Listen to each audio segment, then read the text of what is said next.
powered by, of course, Wentworth Grey Coffee. Cheers.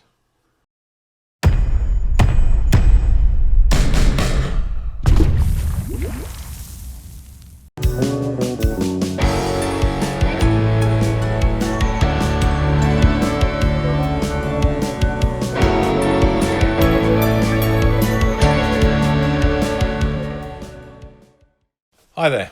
So this week we're going to be talking again about good old battery grips. Before we start though, if you haven't already, please subscribe, hit the button below and improve the quality of your life with that great content that we put out at least twice a week. Last week Dan was talking about battery grips for the G810 and why they tend to use them only for shoots and for certain situations, and on the whole keep the battery grip off the camera because it suits its smaller form factor. Well, I'm going to give you the photographer's view this week and talk about the good old battery grip for my D810, which tends to stay on for both the D810 and the D800 most of the time. Only tend to take it off when it doesn't suit the situation, like it's on a gimbal or a particular rig and the battery grip won't work or fit. So this is the D810. I'm going to put my strap on because I don't want to drop the bloody thing, with Tamron's excellent 70 to 200 G2 lens. So you can kind of see that there's a bit of space. You know, my fingers kind of waggling around, and the camera doesn't really fill my hand. And I find it easier to grip and more secure to grip when the battery grip's on, and it does fill my hand. So that is the kind of the first pro. So I'm going to go through some pros and cons. So that size is important in terms of grip. So I'm going to put the battery grip back on because it feels a bit naked without it, and talk a bit more about pros and cons.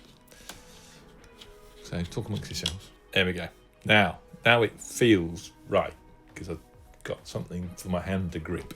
So that size is number one. I actually like the increase in size. I think it suits the sort of handling of the camera.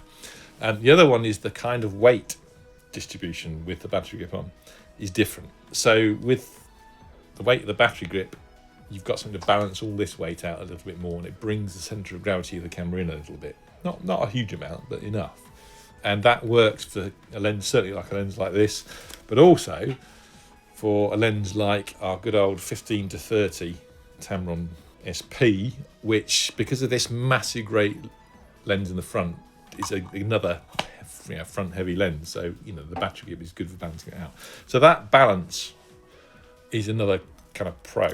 The other main pro for me is having the portrait controls. So just on the top here, you've got a shutter button, so you can use it in portrait mode, and also dials for the shutter speed and aperture, which I'm using quite regularly because I'm using manual mode and adjusting those both on the fly to suit the lighting conditions.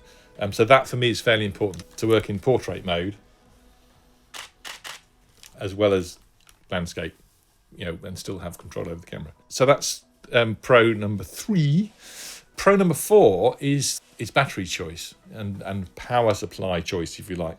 Now, at the moment, I've got it with an EN18 battery in there. They're a much higher capacity than the standard EN15 battery, and for shoots, they're really, really useful. So 4 or 5 of these is going to last you most of the day. I tend to use those as a default.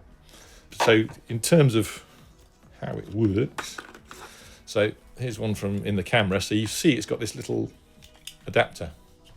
So that basically you have to buy separately. Battery goes on there, and in it goes. So that's one power supply. You obviously get, with the camera, you get your good old EN15s. There's a tray for that, so it takes one of those. Those are good for backup, but tend to rely on the 18s. And there's also the camera also comes with this lovely little pouch containing Nikon branded pouch, containing an adapter for the battery grip for AA batteries. I mean, you need quite a few AA batteries, but hey, if you're working on a cold day and all your batteries go flat in no time, then you can always use good old AA batteries. So the power supply is pro number 4. That kind of enable you to use different power supplies. That's a particular advantage of the Nikon battery grip, as opposed to some clones which don't let you do that. I'll come to that later on. So pro number 5 is because it's got a bigger surface area than the camera at the bottom of the camera, it acts as a better platform for certain styles of shooting. So if you're using what I call a platform grip, which is basically camera in the hand, elbow tucked into your body, then it provides a wider area. And for this lens, it also kind of lines up with the kind of lens tripod foot. And for other lenses, it just puts your hand in the right position to usually adjust the focus. And I just find that works better. It just sits better in your hand with that bigger surface area, and it lines up nicely. So those are the main pros. What about the cons? Weight and size is the big con. I mean, it's a big beast. Usually when I go shooting, I'll wear a shirt with a collar so that I don't get kind of chafing around your neck from wearing this for several hours at a time. And if you're not holding it, you're actually having it on your neck, it can give you a bit of neck ache after a while. And if you've got, like me, a camera bag, something like this, this is a Manfrotto Pro Light. Now, once you've got 2 camera bodies, battery grips, 3 lenses in there, and you're carrying it for a few hours, you'll know about it. It will, it will dig into your shoulder and make your back ache. So the size and weight is kind of a disadvantage, particularly compared to a GH5, which is a much smaller form factor. Con number 2 is access to the internal battery, because to get at it, you've got to whip this thing off, and it's a bit of a fiddly process. It's not major, but if you want regular access to the battery, it's going to be a bit of a faff and a fiddle. Con number 3 is it's about the make of the battery grip. Now, the Nikon battery grip is the best, I think, but it is also stupidly expensive. I think it's over 350 quid brand new, and that, for what it is a bit ridiculous. But I've had very poor experiences with third-party and clone battery grips in terms of not communicating with the camera, not having the flexibility of being able to use 18s and other power sources, and just always come back to Nikon.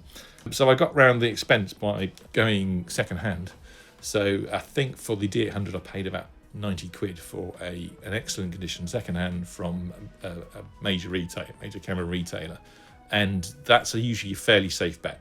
I mean, if it's in excellent nick, it'll still do the same job. It'll communicate properly with the camera and give you all the flexibility of the power supply choices. There is a way of going Nikon without selling a kidney.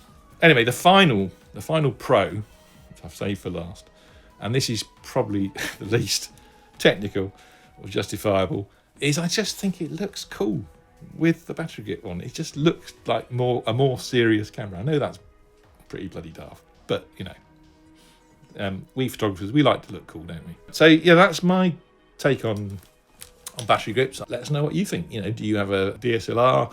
Do you use a battery grip with it? So yeah, let us know in the comments. So that's all from me for this week. See you later on Phase Drive Vlogs.